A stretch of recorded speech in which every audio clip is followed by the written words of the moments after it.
Super excited for this one. Yeah, this is going to be going over car physics and kind of getting, its vehicle started into your creations. So it should be really cool. This will be a crazy one. I am going to learn a lot from this one. Yeah, I am going to learn a lot as we're going through it. And as I was reviewing and stuff, I was like, this is so smart. Be prepared for a good amount of vector math. That is definitely going to be the case here, because you're going to be looking at a lot of velocities of objects and stuff like that. So yeah, it's going to be really cool. So first thing, just before I get started, I want to do a shout out to 2 community members. First being Charlotte, because basically everything I'm teaching today is going to be based on the car physics that she came up with in her Rustic Rally race. So just definitely play that. We're going to take a quick look at one of her creations that uses it, which is a Starlight circuit. And the other community member I wanted to shout out to was Russ Plague, because he built our car model we're going to be using today for the stream, which should be DLC free. So I'm going to share this after so people can take a look at it and download the game and throw it into their own creation. So it should be really cool. Awesome. All right. 2 community members together helping educate the community and make stuff for them. By their powers combined. We should have a special guest from downstairs. Oh, that's a funny thing to bring up, because right downstairs below us are the Turn 10 people. Yep. All those creators guys of Forza. On the Forzas. Yep. So just real quick, before I jumped into the education stream, I wanted to show off a creation that uses it well, and it's going to be wrapped up with a lot more stuff going on. We're going to be way more simplistic of what we're doing. We're going to be mainly looking at the physics of the car itself. So we're going to strip it down. We're going to take out all the race stuff and the timers and all that kind of stuff. If you're want to see all that kind of things too, this is a really good creation to look at, kind of how to do that. So this is Rustic's Race Kart Starlight Circuit. It's her second track. Yes, exactly. So this is a follow-up to Rustic Rally Race, which was the first. So we're going to just jump in. We're going to do a single lap, just so you can see what we're going for here.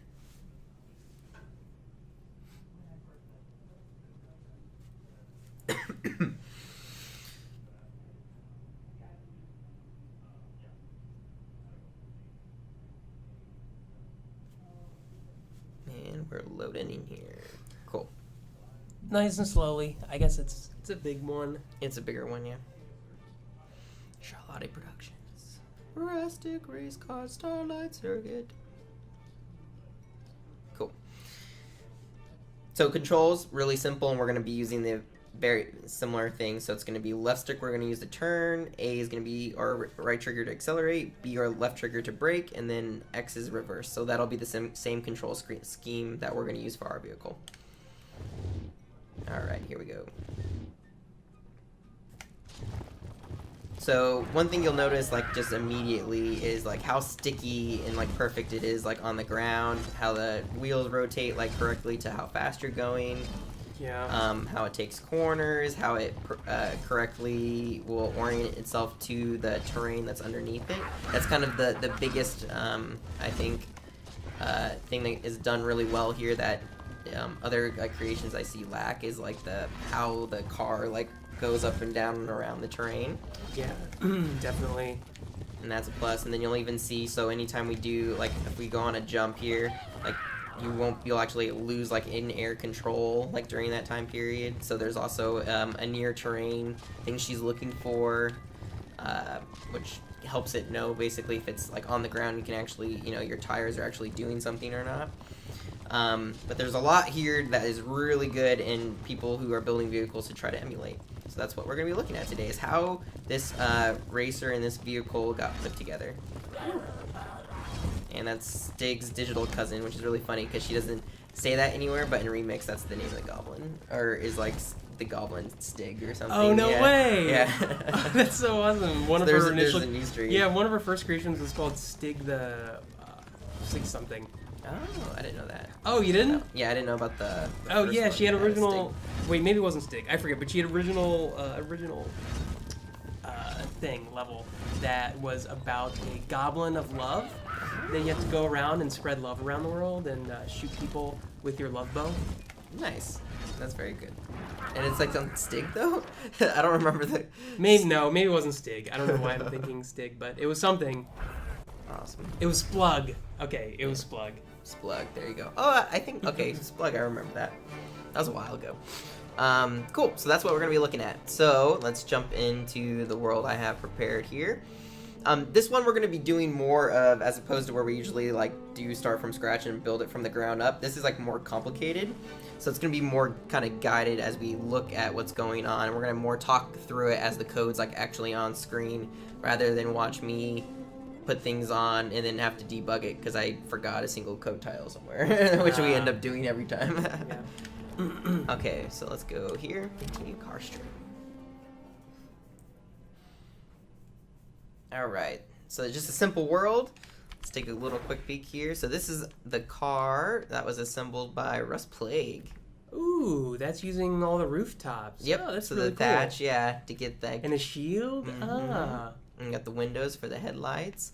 I really like this little ornation here on the side. That's really cool. Which is I think the flower planter that goes on the side of the house.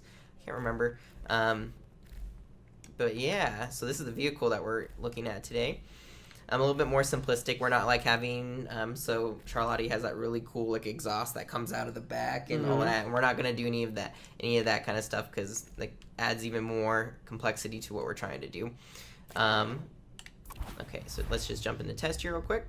So this is what we're gonna be looking at today. So this car, and it has the exact same physics that we saw getting used in Charlotte's track. Ooh, and this is entirely based off of it. So Yeah, it looks pretty well. Dun, dun.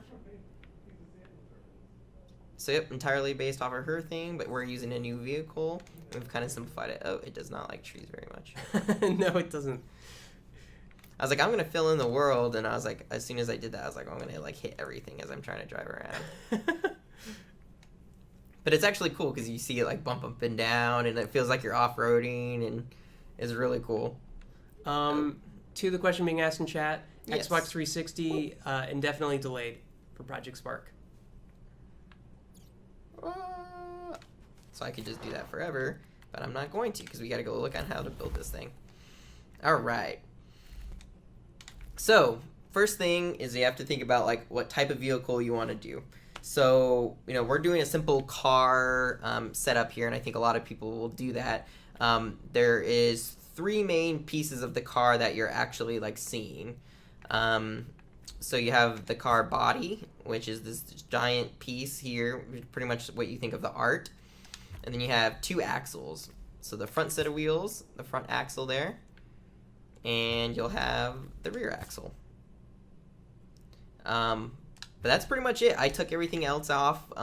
Charlotte had like exhausts and the driver going on and things like that. I took all those out.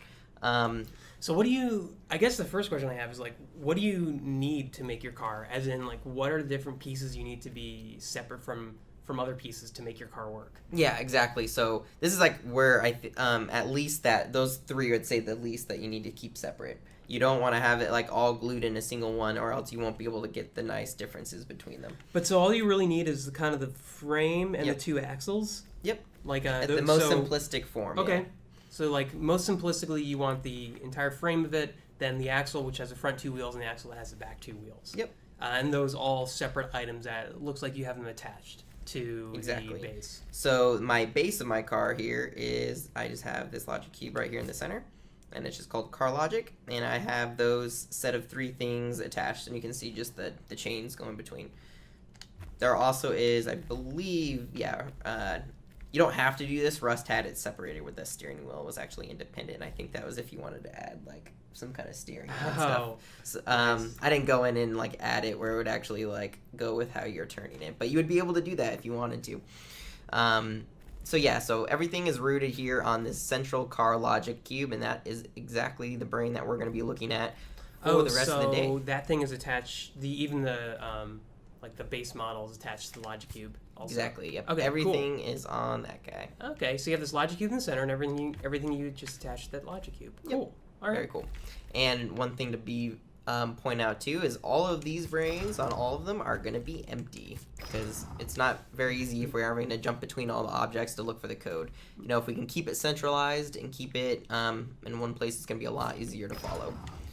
And also, one user on chat with us, Black Hacks, had a really great Creation Jam entry of a kart racing. Oh, sweet. Yeah, it was slightly different setup than this. He was using thin primitives below and above, and it worked really well. It had like nice drag to it. So if I was wearing a hat, my hat off to you, Black Hats, for it was a really good cart, really nice mechanics you had there. It felt really natural. That's awesome. Well, if we get a chance, if we finish up early, which we'll see or not. Yeah, we usually don't. We never don't finish usually these things up early. Yeah. If we get to that point, we'll maybe be able to run over and check out that creation. Yeah. I'll try to. I'll attempt to keep it as concise and as thorough as I possibly can. But we'll see. What is this? Effect. Okay. Now, for those with eagle vision, you'll also notice there is this little floaty part right here called the roller. And this is going to be very, very important to how this whole thing comes together. This guy... Intriguing. Yep. And this guy you'll see, is not attached.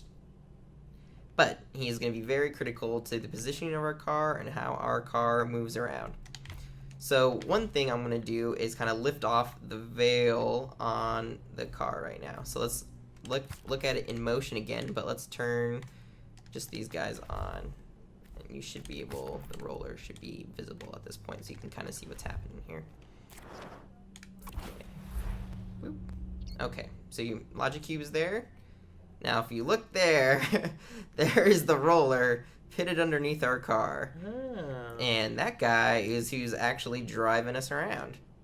So little ball is? That little ball is Oh. going to be our wonderful thing that is actually running around, and it's by changing the velocity forward and back on that ball is what's going to actually do our car for us. And it's really fun to turn it on and actually see it in action. So that little guy is doing a lot of the work for us. Huh, okay. So his brain is empty, though, and what we are calling him from this guy. So for the rest of the stream, basically, all the interesting thing is happening in here. So everybody following along so far? Let me know if you have any questions. Because that pretty much covers the model and how everything's put together. All right, so... Car logic. Boom. Yeah, why does that ball need to roll? All right. So first thing in here, you'll see. So there's going to be some numbers here, and they're all going to be numbers that are meant for kind of the type of speed you're trying to convey, and the type of racer and things like that. So I had kept Charlotte's base numbers that she had, but so there's I guess before I start talking into that, it's jumping ahead a little bit. So opening the brain, there's going to be only 2 pages. So I have an initialized brain, and I have a main page, and that's it. Believe it or not, keeping it easy. All the car stuff is in just 2 pages. Yeah, and I actually so Charlotte actually had a 5-page brain, and then her main page had 150 lines on it, and I've tried to separate and kind of shorten it and keep it simplistic. She had a lot more going on as far as art and things like that. But yeah, so kept this one. I think initialize here is only about 20 lines there. And let's see here on main. So here's a quick preview.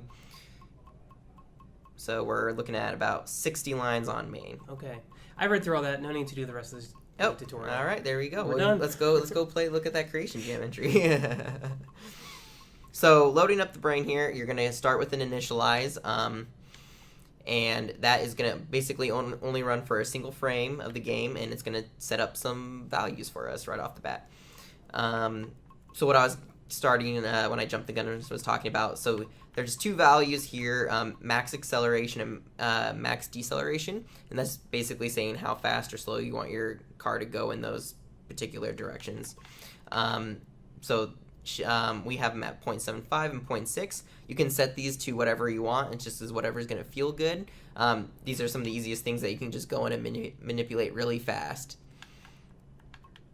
Controls active is a boolean we're just setting here. So if we had a pause menu or the race didn't start yet, we would want that to be false and then we would flip it and trigger it on, so we'd be able to actually control our vehicle. And you'll see that guy on the main page. Everything's going to be nested under him. Okay. And this is when we do some interesting things with the body. I'm setting all of these different object variables to those parts of my car. So body geometry equals car body, and I'm keeping track of an object set here called car components, and I'm gonna make sure each one gets added to that. So you'll see body geometry is gonna get added front axle and rear axle. So front axle is going to be pointed at that just with the in-world picker. Same thing with rear. There you go. Now here's the interesting one. So roller, after I have the appearance of the car built, I'm going to also create a new object here. This one is different. I'm actually using a template for the roller as opposed to the other ones I have in world. You could do this other ways. For instance, for Charlotte, she actually has everything templated, and she tells them specifically through vectors which exact position. So you could move them all over your world, and then in actual create mode, it would snap all back together into a car. I see. For simplicity's sake, I kept that out of here. But template, it's important with the roller. So I'm creating it at this position. It's actually at world up and pointed toward, and it's going to also be considered a car component. I'm going to make sure to set that roller collidable to true. It's going to be off at first. There's just a couple debug things that I had in here. I don't think we actually end up calling physics objects. I'm not going to worry about that. And there we go. And I just noticed that this was on here twice, which we don't need. Boom. All right. So basically, this entire page is just setting what variables are. It's just like Basically naming that. stuff. Nothing has happened with the car yet. It's created the roller. It said the body of the car is called this. The front axle is called this. This back axle is called this. Every one of those is a car component. Now let me know that. Let's do stuff. Okay. Yep. And that's where our main page does it all. And this is where, at this point, everybody's going to follow along. And then at this point, we're going to lose everybody, I think. All right. So let's take it from the top. I just have a nice display here just for debugging, looking at. I know what follow camera is. I know what that is. So we're off to a good start with the first follow camera. Perfect. First line. And I actually changed that. Charlotte used a more complicated boom camera system, so you couldn't rotate and look at the car as it was moving. She kept it so it would be oriented always behind your car. So it kind of just depends on what you want to go for there. I just, for simplicity's sake, I thought the follow camera looked the best. And this one is extremely important. So right off the bat, we're setting our position of the actual car logic. So that's, got to remember, that's the object we're in right now. So that position is equal to above the roller.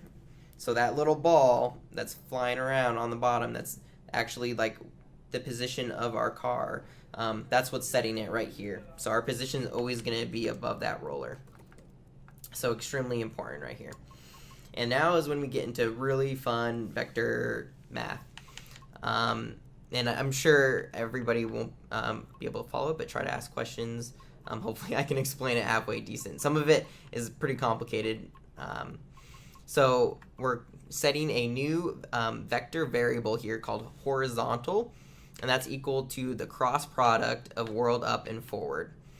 And I'll do this with my hands because this is how you always do vector. Yeah. So if you have a vector that's world up, which is this guy, and then you have, I'll do forward toward you guys. So forward's that way. The cross product is going to be this one.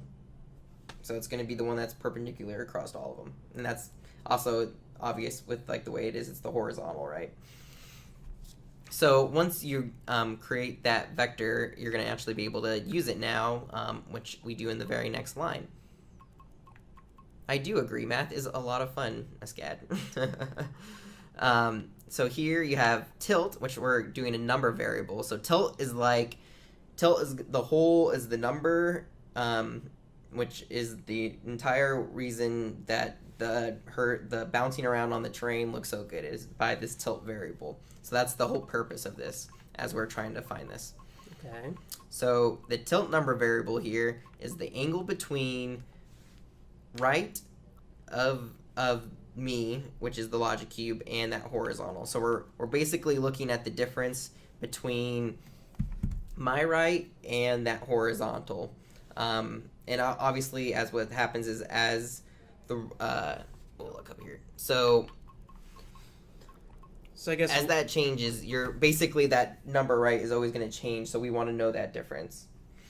So would that be like, for instance, your car is tilted down, for instance? So like your car is kind of tilted down like that, and then your car is straight. Would that lead to different results, or would it always be the same result no matter what your No, it would orientation for of the sure. car It is? would for sure be different. But Okay. this updates every single frame Mm-hmm. to the new tilt, basically. So like it's very, you won't like really see it because like it adjusts immediately to the new tilt and incorporates it. So like, and you'll see that here. So tilt, and this is crazy, and this number I'm not going to be able to explain where it comes Divided from. by. Yeah, Okay. I don't know where I don't know if this is a particular formula that got used, and maybe someone from chat knows better than me on this, or it's some of that plus trial and error and figuring out the numbers that make it feel good according to it. But this is when we're adjusting for that tilt compensation, basically, to adjust for the terrain. Okay. So when my tilt is greater than 90, so when that, basically we're setting that, but we're not looking for that. Another way to really say this expression is when when tilt is equal to or less than 90, because we have this else here nested. So when tilt is less than or equal to 90, we're going to be resetting our roller velocity, which is the direction that guy's moving who's underneath. So Charlotte is saying in chat that is, it keeps the car from popping too much. That's kind of the main use of that. So like when the car goes down, if like instead of like just waving back and forth, it like that makes it it would slowly. actually stay. Cool. Yay, you're in chat. Mm-hmm. Woo! Okay, cool. Is she in chat? Where was she at? Yeah. Okay. Up. Okay, cool. Right there. Cool. Oh, she has a different Yes. Twitch name? Awesome. All right. Guide me along the way then. So, perfect. So, we have that now. And then we'll look on here to the next one. So, this is a now. So, that is all on the tilt stuff. Just those 4 lines here. Now, this guy, so roller velocity's length is greater than or equal to 20. So, with a velocity, length is the actual, like, the way to think of length is like its magnitude. It's actual, like, if you're thinking of it in space, it's like the actual length of the vector, but that's actually just showing how strong it actually is. So length for velocity is actually like how fast it's moving is the way to think about it. And then its orientation would be its direction. So this is looking at the magnitude or how fast it's going. So when it's actually greater than 20, what we're doing here is that's kind of like the maximum, because we're going to set that back to being lower so it doesn't keep hitting it or go past it. So when it hits 20, we're going to actually set the roller velocity back down. We're going to actually basically lower it by 5%, or by doing that by multiplying it by 0.95. If we're lower than that, then we're also every frame going to be actually just taking it and timesing it by 0.99. So lowering it by 1%. Mm-hmm. Exactly, every frame. And that's going to be to compensate for people who are just holding down the trigger the whole time. Okay. So it doesn't basically go crazy. Yeah. Okay. And then here is the next thing. So here is where we're actually going to start looking at the axles. So you have angle between the roller velocity forward. So that's quite a bit. So the angle between the roller's velocity, so that's the direction that little ball is rolling, and then forward of the logic cube. So that's when they're different, right? That's when it's changing. The direction of my little ball is different from where my car is facing in that frame. Right. So at that point, okay. Yeah. So like you have, again, that's like a ball at a slightly different position than your logic cube's front. Like logic cube's pointing off this way, the ball's going downhill. Yeah, and the always way to think about it is that the ball is leading the cube. So the ball's doing it, and we're going to look at the controls that actually happens after this setting part. This brain is basically in 2 parts. The first part is about making sure the car model follows the ball, follows the roller, and then the second half is controlling the roller itself. So basically, these lines 12 through, like 17, looks like maybe? Yeah, lines 12 through 17, those are basically the things that just make it, when you're going up a hill, the car actually tilts to go up the hill. When you're going down a hill, the car actually tilts to go down the hill. Is that what those lines basically do? So 12 to 17? Let me look here real quick. Let me make sure. I want to make sure. Well, it looks like it's actually having the... Oh, no, that's having the axles. Oh, it's the turning of the wheels. Right? Yep. Yeah, so that's not that. This is the part where, depending on your actual speed, you're going to be going how fast the wheels are actually turning. Yeah. So lines 12 to 17 is not that, not what I said. Lines 12 to 17 are actually what turn your wheels forward so your wheels spin. Exactly. Cool. Okay. Yep. And then this guy here, so this is just with any kind of positions that you're doing, we're setting the right equal to right again, so the axles stay straight and that they update. So even as you're like rotating them, they're gonna stay like on their correct axes. So that this is really important to have them follow directly after you're doing the pitch. You'll like notice this too when you have characters and you try pitching them around and stuff. If you keep its usually you can keep its up to be whirled up is like a typical way to do it. But yeah, so very important to have these two lines that follow immediately after too. So that's exactly what 12 through 19 are doing, is that they're rotating the axles around, dependent on your actual speed. Okay. So that gets the wheels turning. Yep. And here now, so we're doing a raycast hit, and this is going to check if we basically are on terrain or not, which allows us, basically we're going to get a Boolean out of this hit distance. So we'll see that here really quickly. So we're going to raycast down from our logic cube, or from, we're actually calling the car body. And so whenever we hit something basically that's less than 2, less than 2 meters away. Yeah, so we know that there's something going to be basically under our car. We're going to set this Boolean near terrain equals true, otherwise we'll have it false. That's important because we don't want to have the player be able to accelerate through the air and probably take off like a spaceship or something. And then here is, so when I'm near terrain now, so this is still under the raycast hit, so near terrain, and we're going to call all this fun stuff. This is probably a lot more vectors than you guys wanted to see. Okay, so this is the pitch of the car. This is what you're... there we this go. Makes sense, right? So angle between up and the hit surface normal. So that's my up of the logic cube, and we're looking at the difference between that and the raycast that's going down. So if the terrain is at an angle, like let's say like this hit surface normal is the perpendicular on that surface, so it'd be like right here. It's so funny. I sound like Zach. But I remember when he was explaining vectors and doing this with his hands.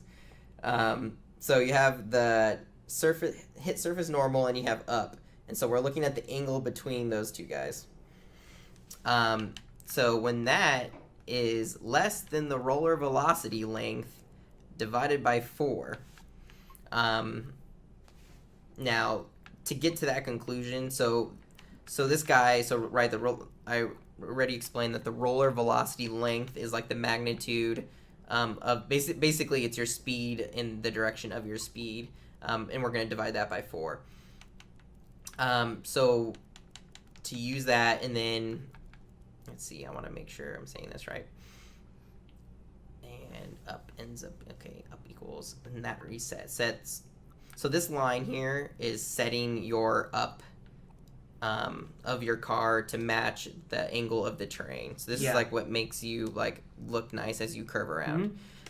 And that one's, so the key thing is that one is exactly setting so your angle is basically following the exact angle of the terrain. It looks like the next one means if you're going super fast, because the roller velocity is high, that means you're going super fast, then you're not exactly perpendicular with the plane. Yep, exactly. And let's take a quick look at this full line here. And then your up here equals to rotate up, axis up, cross product of the hit surface normal, roller velocity length divided by 4. Whoa! Vector maths! That's fun! But But yeah, so that guy is basically a less extreme version, right? As being quite as, this is where this is immediate, this is like the half, it doesn't want it to be as sharp, if I'm understanding it right. Feel free to jump in, Charlotte, if that's not correct. She says this is the part that makes you not tilt too far. Mm-hmm. So that makes sense. Yep, it does. Because this would be, if this was happening at every case, your car would look like it was like as it was going everywhere. Cool. See, and that wasn't terrible, because that's like the first part of the whole brain where you're getting it to line up the car with the roller, and then everything else, actually, this is a lot more straightforward with how we're controlling the roller. So we can look back here a little bit after we see what the roller is doing. That might make a little bit more sense to people. So jumping down here now so here's that controls active boolean, which we toggled back on the first page, which allows us to control our car. Here, so there's a couple of different controls. X here is just, it's basically reverse. Auto reverse is as a boolean that you wouldn't have to use. You could take that part out if you wanted to. I decided to leave it in because I just thought it was kind of interesting. Basically, it allows you to, for a while, it'll like actually like have you back out. There's a difference between like slowing down and actually reversing, and so that boolean like separates those two out. So here you can see the actual reverse, and it's using the boolean near terrain to know if I'm on the ground or not, and it'll push that actual roller, that object variable, in direction backward with the strength of a max acceleration. So I can actually accelerate the same as fast as I go backward. I can go, or forward, I can actually go backward too, because we're going off that same number. Okay, A here is going to be, we're just making sure at this point, A is making sure that auto reverse is going to be set to off, so we're no longer going backward if that gets set to true, and we'll see that in a second. Here's the actual acceleration. So when I'm using A or right trigger and I'm on terrain, I'm going to actually push my roller forward in direction, and we have it sensitive because it's it's pressurized. So your right trigger has when you press it and hold it down, it has a value from anywhere from 0 to 1, where 1 is completely pressed. So we're timesing that by the mass acceleration. So if you're holding it down all the way, you're accelerating the maximum that you can. Wow, I actually didn't know you could do that on the do side. Yeah, you can like, definitely take the control over. You could call the strength of control you're inputting. Yeah, exactly. Huh. Okay, that's actually. I'm gonna go back and do lots of stuff now. Now that I know I can call, like the strength. I remember the first time I saw that, it was the strength of crazy. your right trigger press. You can actually call like how strong you're pressing on one of the triggers, and then use that for like a. Yep. Use that. It's like sensitive to that, and you can in the same way that you can like use analog to your analogs. Your like left stick and right stick have values. Right. Yeah. I know. Left stick and right stick did. I didn't know until now that right trigger, left trigger had values that's cool. Yeah. So you can do it there, and you can see. So there's a slight difference here on if right trigger is less than 1 or it's greater than 0. It's sensitive to that, but otherwise, it just goes with max acceleration. We're not looking at what the right trigger is doing, which makes sense, since you'd basically be holding it down all the way. So you would just be doing by max acceleration. So that's what gets our ball moving. And B here, so this is looking at the auto reverse, which is what we're setting. So when auto reverse happens when the car is not moving like super fast. So like if you're moving fast and you go to reverse, right, you'll slow down. But if you're a slow enough speed, you'll actually like back up, and that's like the auto reverse part. So when I start to hit B and my velocity is less than 1, I'm going to actually set auto reverse equals true here. And when I'm not longer doing it, I'm going to do false. So just the reverse of that, basically turning on and off that boolean. Okay, and then we have, so this is when you're like holding it down.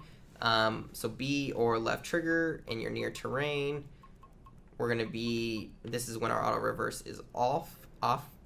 When the velocity is greater than 0.00 or 0.05, we're going to be able to do the same thing. So the same way that we did acceleration, we're also going to be able to times by the strength of our holding down on the trigger, if that's what we're doing. And it looks like you don't actually have to use strength. Someone in chat is saying that strength there, like with left trigger, if you actually get rid of that, then it should still run okay. But Sweet. I'm not going to change anything. Yeah, I don't know. We have to test that.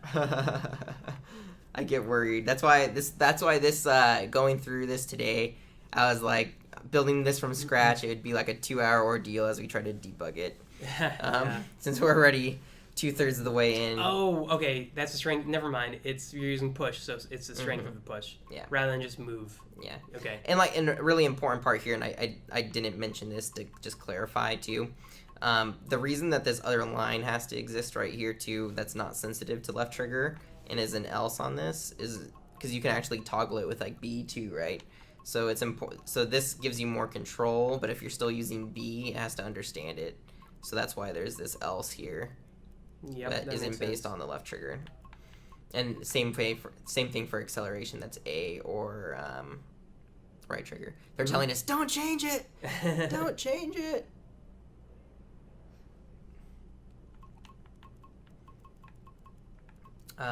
So perfect. So this is now, if you look back, so this is when auto reverse now is actually true. You'll see that it's one thing that's really interesting about the change here, and I'm not sure why we did that, is it's actually, instead of in direction here, it's by the roller's negative velocity, and here it's just backward of myself of the cube. Which makes sense because you're going back in the car, but it was an interesting change. So there's all that, and then finally at the very end you get turn. And turn's actually really simple. I was thinking that the turn part was going to be like super complicated, and I saw this and I was like, oh, that makes so much sense. It's so easy. So you have left stick. So whenever you're using left stick and you're near terrain, so your wheels are grabbing something, you can turn. You'll generate a number variable here, and that's turn angle. We're using that by the absolute value. So for those who don't know what absolute value is, it just takes off, basically makes any negative number a positive number. It just is, all it means is your distance to 0, basically, is the way to think about it. So it's the absolute value of the left stick axes multiplied by 2. So on your actual controller, X is basically the horizontal movement along, which makes sense because that would be like how you would turn, and how far that is. So taking that, and then we're just multiplying it by 2. How sensitive you wanted to turn and your movement on your stick, you would be able to actually take this and increase that number if you wanted to, or change it. So whenever that number is greater than 0, so you're actually doing something. And that's interesting, because to me that looks like it's redundant. So when your turn angle is greater than 0, you're actually going to turn that much of angle in that direction. Oh, no, I figured out why. So when it isn't equal to 0, and so when your left stick X is greater than 0, which means that's actually a positive number, so you're going to turn right, and then if it's negative, you're going to turn to the left. Yeah, exactly. So that's why we're going to use that instead of turn, because this is not going to have a direction because it's not negative or positive. This is like a magnitude, and then this is actually going back and seeing, are you going left or right? So that's why you would do that there. Woo! So that's the turn, and then that got us through to the bottom of the main page, believe it or not. When I was kind of going through this, I was really surprised how actually pretty simple it was. Simple is a relative term with how much vector math there is. Well, I thought it would be even worse. That's true. Yeah. Like the amount of how good it how feels. condensed it is. Yeah, exactly. Yeah. I guess that's, I should say that. Because a lot of people looking in chat a lot, they're like, there's vector lines there that don't quite make sense to me, and I myself am gonna have to pour through some of the vector lines too. I definitely the one vector line we can go back and look at it here real quick, is the 81,000 or 8100. Yeah. Is that this one? Let's see here. No. Nope. It's further up. It's the tilt. Like that all. The tilt is like yeah. the interesting line. This Yeah, this that's that one right there. Go down though. Yeah, there we go. All right. So yeah. It's very specific. 0.7 plus a quarter or 0.25 times the tilt divided by 8100, which is very interesting. Mm-hmm.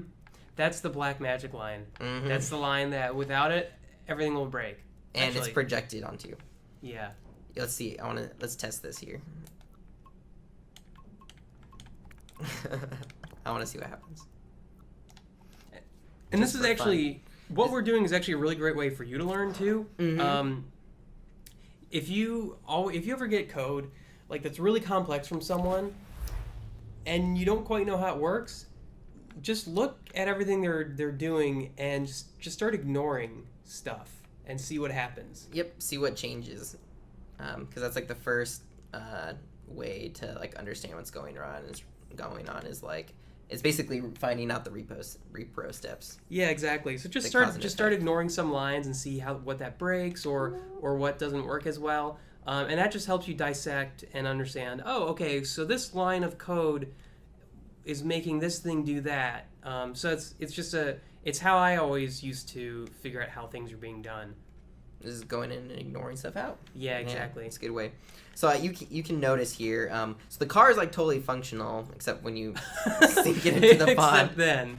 I intentionally Charlotte and hers actually has like a restart. So if you fall in water, it'll like put you back up and respawn. But I took it all out. So it's funny because your car just like sits there like floats. It's pretty sad. But yeah, from just playing around with this, you can tell that the going over hills and terrain it isn't as smooth. Right. Yeah. And that's pretty obvious. It's actually pretty doable. But it looks like it was added in to make that a smoother transition. Ooh. Man, this thing has really nice like drifting. You just like drift. Yeah. I'm, like just drifting in this dirt pile. Woo. All right. Cool. So yeah, that's a really good way of doing it. Like I struggled at first and still do sometimes, like trying to follow like user creation code. And that's kind of I think just a general thing, right, with Spark. So as you're remixing it, you're like, oh, this is really cool. Let me go in and grab it. But then you're like, I can't navigate around it. And I think that kind of take some time to like kind of learn how like other people will go about a problem, right? Because in the end of the day, right, we're all just trying to solve our own problem and build something in Spark. And there's a million different ways to do that, some better than others. But going in and trying to understand that code can be tough. But the trick with the ignoring out and testing it and just going back and forth, like that's the way to do it.